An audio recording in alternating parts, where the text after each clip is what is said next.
Ito po yung fifth floor ng Jewel Igor Hotel. Tinuluyan pa namin sa La Trinidad, Baguio City.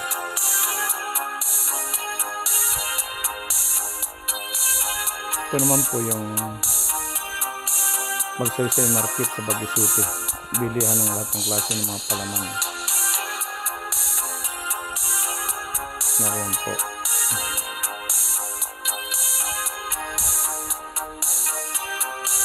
Yan. Mga pasalubong, dyan po kayo makakabili. Tandaan po natin ang Magsaysay Market po. Yung mga pasalubong pupunta ng Baguio. Yan ang napakaraming palaman sa tinapay, mga matamis na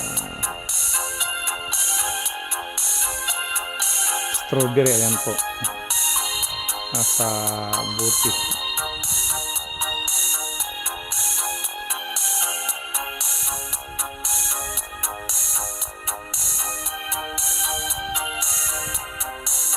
Maraming pong tao sa loob dahil umuulan po yung mga oras yan.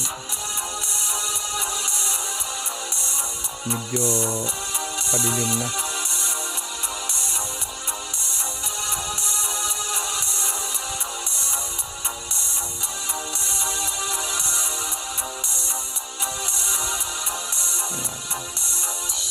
Takad lang ako, tatawid po ako sa overpass. Dahil ang sakayan doon ng jeep papuntang La Trinidad, doon po sa kabilang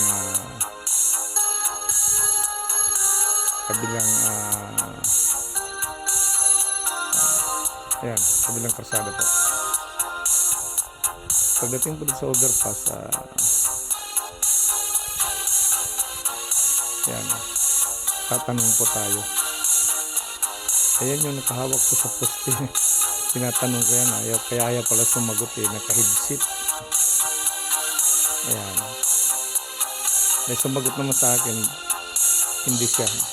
Tinuro sa akin kung saan banda yung sakayan puntang sa Trinidad, yung mga jeep. Pilahan po ng jeep. Kaya lakad na naman po ako. Ayan.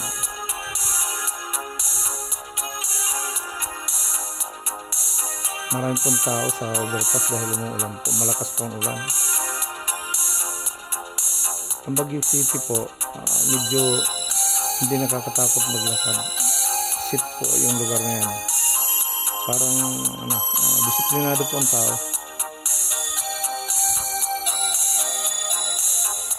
Bukod sa magandang klima sa Baguio, malamig sa gabi,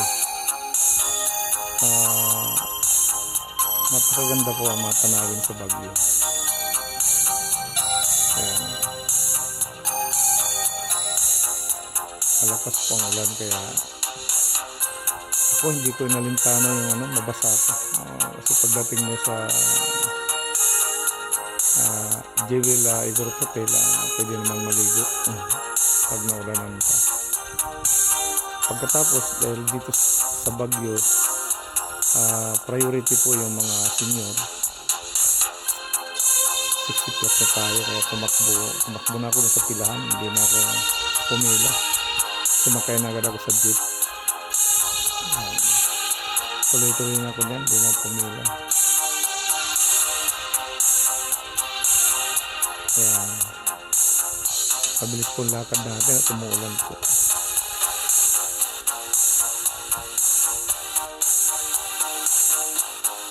Yan. Nakita akong jeep na papuntang La Trinidad. Yan. Sumakay na agad ako. Yan.